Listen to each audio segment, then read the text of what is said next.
네, 스리생 9화 리뷰 시작하도록 하겠습니다. 오늘 원래 조금 더 빨리 해드리고 싶었는데 오전에는 또 근무가 있고 오후에 화상학회가 있어서 조금 늦어졌습니다. 오늘 얘기 드릴 주제는 다음과 같이 정해보았는데요. 먼저 우리가 어쨌든 간 전문 채널이기 때문에 간 이식 후에 발생하는 합병증에 대해서 한번 이 케이스를 통해서 얘기를 좀 드리고자 하고요. 두 번째는 대체 왜 이렇게 의학 드라마에서는 내과 계열, 우리 대내과가 천시를 받고 있는가에 대해서 설명을 드리고요. 세 번째는 의사들의 술, 담배에 대해서, 그러니까 본인들이 어느 정도 하고 있는지 씁쓸한 현실에 대해서 좀 얘기를 드리고자 합니다. 그리고 한 네 번째부터는 응급의학과라든지 CPR에 관해서 설명을 드릴 거고요. 마지막으로는 우리가 병원을, 특히 종합병원에 입원하게 되면 가장 먼저 챙겨줘야 할 사람들이 누군가? 교수가 아닙니다. 그래서 그거에 대해 설명을 좀 드리겠습니다. 먼저 첫 번째입니다. 간이식 관련 합병증이고요. 지금 이 케이스의 환자분은 간이식을 시행을 했는데 이식하고 난 이후에 담관합병증이 발생을 해서 환자가 다시 또 황달이 생기고 누렇게 그래서 입원을 하셨고요. 이익준생님 지금 여기 이식 환자의 20% 정도에게 담관합병증이 발생한다고 되어 있는데 실제 논문을 보면 평균적으로는 30% 그리고 많게는 40%. 보통 우리가 간이식이 두 종류가 있는데요. 뇌사자 간이식이 있고 그 다음에 생체 간이식이 있거든요. 근데 생체 간이식에서 조금 더 이런 게 많이 발생하기는 합니다. 그래서 담관합병증이 10명 중에 3분 정도는 발생을 하는 굉장히 흔한 합병증이라고 생각하시면 되고 기전은 그런 거예요. 우리가 어쨌든 남의 담관 일부를 또 받아와서 내 담관이랑 이렇게 연결을 하잖아요. 근데 수술 과정 중에 피가 또 잘 그쪽으로 공급이 안 되고 수술 중에 담관이 허혈성으로 조금 피해를 받게 되고 얘들이 이제 변형이 일어나요. 수술을 하고 나서 멀쩡하던 담관이 이제 좀 쪼그라든다든지 아니면 이렇게 좁아져서 협착이 생긴다든지 이런 일이 발생하고 우리 원래 담즙이라는 거는 간에서 하루에 일정량씩 계속 만들어내고 그게 배출이 돼서 장으로 넘어가야 되거든요. 근데 담즙이 지나가는 길이 그렇게 문제가 생기고 협착이 생기니까 담즙이 못 내려가고 황달이 생기는 기전을 얘기를 합니다. 그러니까 결론은 이 담관합병증이 생겼을 때 핵심은 뚫어야 돼요. 좁아져 있거나 막혀 있는 부분을 뚫어야 되고 가급적이면 수술이 아닌 먼저 쉬운 방법 보통 두 가지가 있는데 첫 번째는 내시경 쪽으로 들어가서 우리가 12지장 내시경 들어가서 ERCP라고 하는 특수 내시경으로 막힌 담관을 뚫어주고 거기다가 스텐트를 설치하는 방법이 첫 번째고요. 두 번째는 ERCP가 아니라 바로 피부에서 이제 막힌 담관 쪽으로 카테터를 집어넣어서 뚫는 시술 그걸 보통 PTBD라고 얘기를 합니다. 그래서 여기 이제 다음 장면을 보시면은 지금 가을 선생님이 우리 다른 전공의쌤한테 설명을 했는데 PTBD랑 ERCP가 다 페일했다는 얘기가 나옵니다. 근데 PTBD랑 ERCP 중에서는 먼저 뭐를 할 건가? 사실 정답은 없고요. PTBD랑 ERCP 중에 조금 더 자신 있는 시술을 먼저 하면 됩니다. 예를 들면 저희 병원은 사실 ERCP에 굉장히 대가 교수님이 계셔요. 그래서 웬만한 시술은 한 10명 중에 9명 이상은 다 이 이식 후에 담관합병증도 해결을 해주시거든요. 그럼 그런 병원의 경우에는 ERCP를 먼저 하고 ERCP 성적이 조금 좋지 않은 병원의 경우에는 PTBD를 먼저 하는 경우도 있습니다. 그래서 ERCP나 PTBD가 어쨌든 둘 중에서는 먼저 뭐를 해야 되는 건 아니고 둘 다 고려를 해볼 수 있는 거고 조금 대부분은 이 두 개의 시술로 뚫립니다. 뭔가 이제 담즙 문제가 해결이 되는데 지금 이 환자분처럼 특이하게 이 두 개가 다 안 된 환자분의 경우에는 결국은 우리가 수술을 해야 되고 헤파티코 제주노스토미 그 얘기가 아마 나왔을 거예요. 그래서 수술까지 넘어가게 되는 환자분도 있습니다. 여러분 우리 이식하면 무조건 이제 끝이고 행복한 라이프 시작 이렇게 생각하시기가 쉬운데 생각보다는 이런 잔잔한 합병증들이 조금 있을 수가 있고 이런 합병증들 때문에 또 오래 입원하시게 되는 경우도 많기는 합니다. 그래서 우리 왜 익순이도 그때 카사이 하고 나서 입원하에서 보면은 막 열나고 그런 당간 관련 문제로 좀 고생을 하는 편이잖아요. 그래서 항상 이식한 분들은 이제 발열이라든지 이런 당간 합병증이 생기지 않는지에 대해서 잘 관찰을 하실 필요가 있습니다. 자, 그리고 오늘 두 번째는 이거 이제 시작할 때 우리 각 교수님들의 수술 장면이 나오고요. 저는 사실 내과고 내과 선택한 거에 대해서 전혀 후회가 없어요. 왜냐면 저는 사실 수술방이 너무 춥고 그다음에 뭐랄까 좀 내과만큼 학구적인 느낌은 조금 사실 없어서 내과를 오기는 했거든요. 그런데 이번에 그 장면들을 쭉 보면서요. 요 NS 수술 장면 그리고 여기 아마 소아외과였던 것 같은데 소아외과 수술 장면 그리고 카디오 수술 장면을 보면서 너무 멋있어서 저도 한번 서전이 됐으면 어떨까라는 생각을 잠깐 했습니다. 그런데 여러분 한번 그런 생각 해보셨어요? 웬만한 의학 드라마, 뭐 봉다리도 그렇고, 뭐 아니면은 그레이 아나토미나 이런 것들도 그렇고, 대부분은 다 외과가 많이 나옵니다. 이 이유는 외과가 뭔가 영상적으로 화끈하게 보여줄 수 있는 시술이 좀 많기 때문이에요. 내과는 사실 저희 약 먹고 대부분의 이제 뭐 교수들이 뭔가 이렇게 엄청난 걸 하지 않고 말로 많이 하는 편이거든요. 그래서 그걸 좀 약간 드라마로 만들기에는 약하다고 생각을 한 것 같아요. 저희 내과가 그나마 드라마로 성공을 했던 게 닥터 하우스라는 그 미드가 있습니다. 그래서 그 미드를 보면은 내과가 얼마나 위대한지에 대해서 알 수 있는데 꼭 한번 좀 보셨으면 좋겠습니다. 네, 그러고 저희 보면 이제 마지막에 이익준 선생님이 수술하다가 마취과 선생님이랑 토크를 하면서 교수님 메이저 블리딩은 잡았습니다라고 마취과한테 얘기를 하고 마취과 선생님이 내가 잘 보고 있을 테니까 이 교수는 수술만 신경 써라고 얘기가 나오죠. 마취과와 서저리의 관계는 사실은 이제 뗄 수 없는 관계예요. 마취과는 우리가 수술을 하는 동안 바이탈 사인을 잘 잡을 수 있도록 바이탈 사인이 기본적으로 잡히지 않으면 수술을 진행할 수가 없거든요. 그래서 그걸 책임지고 있는 엄청 중요한 과인데 서저리와 마취과가 사이가 좋은 병원도 있고요. 서저리와 마취과 사이가 좀 좋지 않은 병원도 사실 있기는 합니다. 그래서 그럴 때는 뭐 수술방을 몇 시에 문을 열고 뭐 어디까지 워크업을 하고 이런 문제로만 과와 과 간의 소소한 다툼이 좀 있기는 한데 어쨌든 우리 율제병원은 마취과와 서저리과의 관계가 돈독한 병원 같습니다. 네, 다음은 우리 두 교수님이 앉아서 담배 피는 장면이 나오고요. 저는 사실 이거 현실인 거 알면서도 드라마에 좀 보여주지 마시지라는 생각이 살짝 들었어요. 사실 그렇잖아요. 저는 환자들한테 예를 들어서 술을 먹지 마세요라고 얘기를 하려면 본인도 술을 안 먹고 노력을 해야 된다고 생각을 하거든요. 근데 실상은 의사들이 예전만큼은 아니지만 술, 담배를 꽤 하기는 합니다. 담배는 사실 한 20년 전까지만 하더라도요. 뭐 우리 사회적 분위기도 그랬지만 막 스테이션에서 피우고 계신 교수님도 계셨고 막 이런 일들이 많다고 들었어요. 근데 최근에는 이제 전반적으로 금연율이 높기 때문에 의사들의 흡연율도 많이 줄기는 하고 있고요. 근데 예전에 이제 뭐 지나가는 농담으로 호흡기내과 교수님들이 담배 제일 많이 피운다는 얘기가 있었고 소화기내과 간 보는 교수님들이 술을 정말 많이 먹는다는 얘기가 있었거든요. 근데 그 후자 소화기내과 간 보는 교수님들이 술을 정말 많이 먹는다는 거는 아직까지는 사실입니다. 저희 간학회 모임 하면요. 이 얘기하면 혼날 것 같은데 술을 너무 많이 먹어요. 정말 뭐 각종 폭탄주가 나올 때도 있고 소주도 그렇고 술을 너무 많이 먹어서 처음에 저는 학교 들어가고 나서 깜짝 놀랐거든요.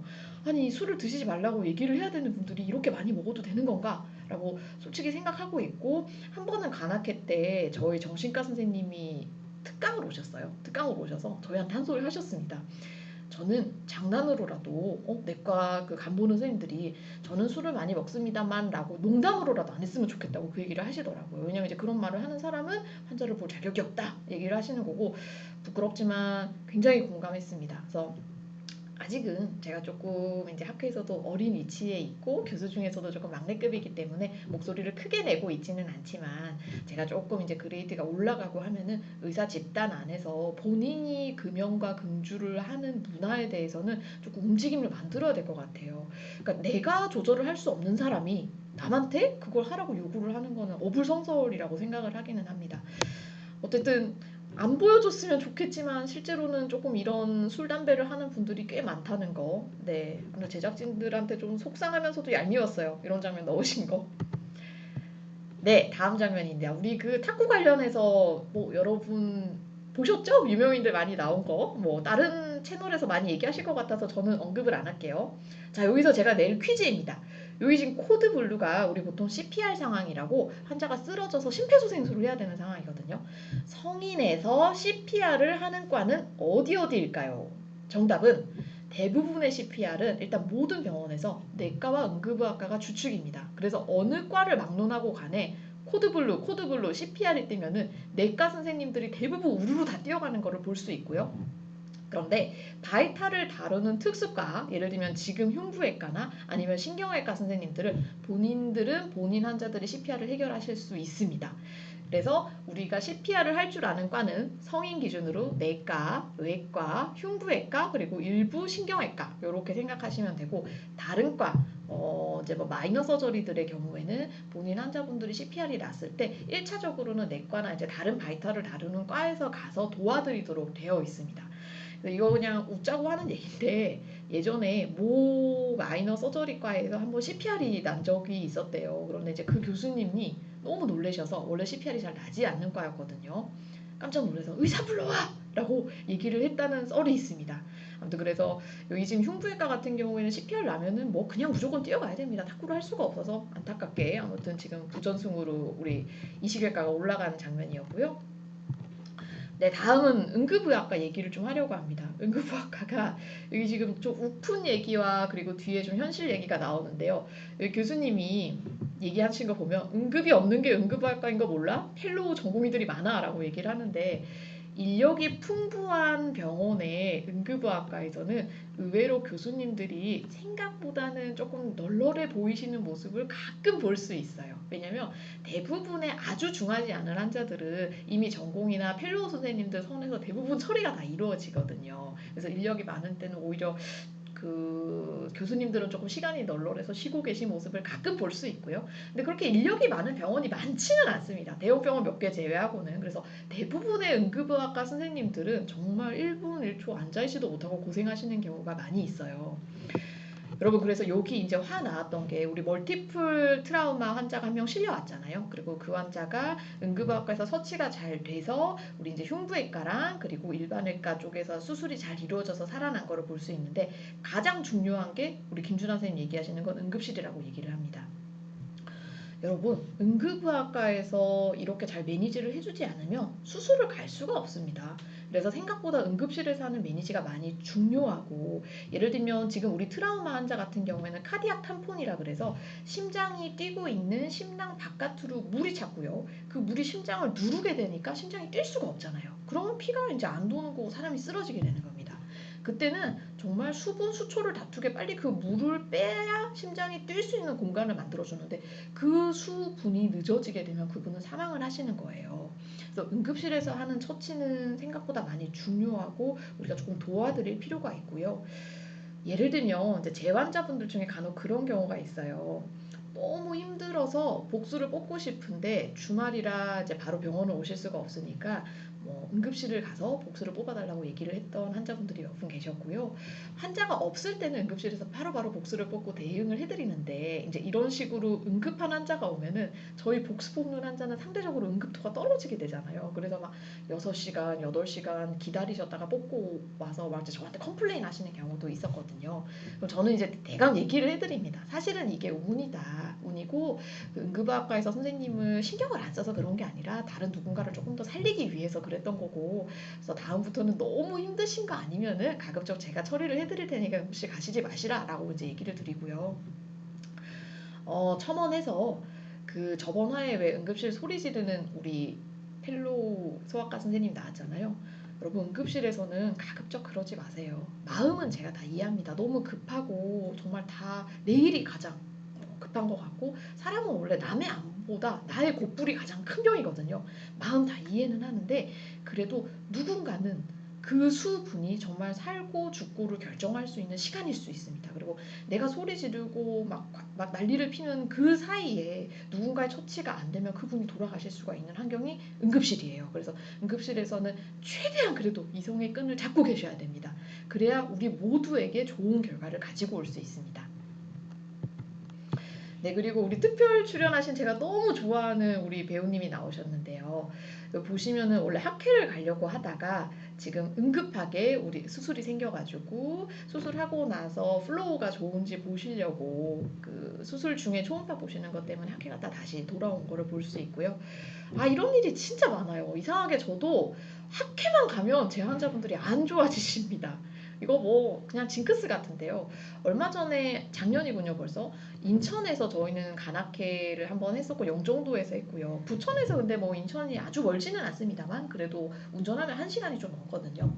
학회를 가 계신데 막 그때 쓰러지시고 중환자실 가시고 난리가 난 거예요. 그래서 그때 뭐 하루에 거의 2번씩 인천 갔다가 부천 왔다가 인천 갔다가 부천 왔다를 막 반복을 했던 경험이 있습니다. 근데 그래도 학회보다는 일단은 환자를 살려야죠. 돌아올 때 마음은 되게 좀 막 탈 것 같고 씁쓸한데 막상 또 어떤 시술하고 나서 환자분 좋아지면은 왔던 게 또 힘들지는 않고 그러더라고요. 네, 다음은 마지막으로 우리가 병원을 갔을 때 가장 먼저 챙겨줘야 할 계급 아니면 집단이 누군가에 대해서 좀 얘기를 드리고자 합니다. 대부분 환자분들이 병원 오시면 교수한테만 자꾸 고맙다고 얘기를 하세요. 여러분, 교수는 하는 게 없습니다. 물론 방량을 지정을 해주고 얘기를 하지만 우리 안정원 선생님 보면은 24시간 중에 자기는 5분 봤다라고 얘기를 하잖아요. 저도 그래요. 저도 우리 환자분이랑 계속 같이 있을 수 없고 외래 보는 시간이라든지 아니면 회진 가는 시간 외에는 우리 항상 전공의 선생님 그리고 간호사님, 인턴 선생님들이 계속 우리 환자분들을 케어를 해주고 있거든요. 그분들이 일을 못하면 제가 아무리 방량을 지정을 잘해줘도 좋아질 수가 없습니다. 근데 의외로 계속 병원 안에서 무시를 당하는 집단 1번이 여기 보시는 인턴 선생님입니다. 저 홍도 선생님 너무 귀엽고 지금 현실적인데 수술할 때 우리 인턴 선생님도 봤으면 좋겠어요 라고 얘기를 하는데 정말 머리 기대고 자고 있죠. 인턴 때 평균 수면 시간이 한 4시간, 5시간이 잘 안 돼요. 그것도 잘 자는 날 기준으로. 뭐 피곤한 날이나 아니면 당직 잘못 서는 날에는 아예 못 자는 경우도 많기 때문에 인턴 때는 정말 너무 피곤하고 머리만 대면 잠들고 이게 많거든요. 뭔가 마음이 항상 힘든 집단입니다. 그래서 조금이라도 좋은 얘기를 해줬으면 좋겠고 누가 인턴인지 잘 모르시겠잖아요. 뭔가 의사인가? 아닌가? 아리까리한 사람이 있으면 그 인턴입니다. 네, 의사인지 아닌지 좀 이상한데 뭔가 자꾸 시술을 하고 있으면 인턴이고 한마디라도 이제 얘기를 해주시고 고생한다고 그 얘기만 해도 인턴 선생님들이 좋은 의사로 성장하는데 많은 도움을 받을 것 같아요. 보시면 이 선생님들이 어쨌든 시술이 잘 되지 않기 때문에 막 동기들한테 이렇게 얘기를 할 때도 있고 그리고 마음이 또 약해지니까 누가 정말 조금만 얘기를 해줘도 마음이 휙 넘어가고 이런 집단이거든요. 잘 해주셨으면 좋겠습니다. 네, 그 다음에 두 번째는 우리 간호사 선생님들입니다. 특히 NICU나 ICU 간호사분들은 1분 1초가 항상 신경을 쓰고 계세요. 왜냐면 조금이라도 뭐가 잘못되면 환자가 잘못될까봐 잠도 못 주무시고 뭐 앉지도 못하고 계속 일을 하는 거를 보실 수가 있고요. 저는 이 장면이 너무 마음이 아팠던 게 여기 지금 보이시나요? 잠깐만요. 제가 제 화면이 너무 여기 목에 보면은 파스를 하고 계세요.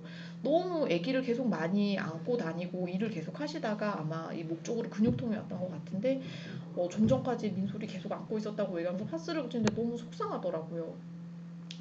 간호사님들한테 막대하시는 환자분들이 생각보다 많습니다. 뭐 아가씨라고 부르는 분들도 여자고요. 뭐 성희롱 발언도 있고 정말 뭐 교수한테는 뭐 아주 깍듯하게 얘기를 하시다가 간호사만 오시면 뭐 반말하시고 정말 막 막말하시고 막 심부름 시키시고 별분들이 다 계세요. 저는 다 듣고 있습니다. 보고 있어서 혹시라도 제 환자분들이 그렇게 하시면 저는 한 소리 하는 편이거든요. 그렇게 하시면 안 된다고 얘기를 드리는데 조금 이제 5, 60대 특히 남자분들 좀 시선이 바뀔 필요가 있을 것 같습니다. 그래서 여러분 우리 모든 인간 생활이 그런데요. 표현을 하세요. 고맙다는 말을 내가 갖고 있고 저 사람이 당연히 알고 있을 거라고 생각하면 아무도 모릅니다. 이거 가족관계나 친구관계도 마찬가지잖아요. 그래서 조금이라도 고맙다는 생각이 들면은 뭐 글도 좋고 아니면 말도 좋고 여러분의 말 한마디가 병원에 있는 사람들의 기운을 나게 할 수도 있고 아니면 기운을 쭉 빠지게 할 수도 있는데 가급적이면 전자가 좋겠죠. 그래서 이 편지를 보면서 저는 또 눈물이 또 왈칵 나더라고요. 저도 이제 환자분들한테 좀 자주 표현을 합니다. 뭐 잘 견뎌주셔서 고맙다. 약을 잘 드셔주셔서 고맙다. 얘기를 하시면 환자분들도 더 기운 내셔서 치료를 잘 받고 하시더라고요. 표현을 하는 건강한 사회가 됐으면 좋겠습니다. 네, 아무튼 이번 화는 좀 많이 얘기를 해보려고 했는데 간 관련 얘기가 좀 적어서 이 정도까지였고요. 다음번에 또 좋은 내용 있으면 정리해서 얘기 드리겠습니다. 행복한 주말 되세요. 감사합니다.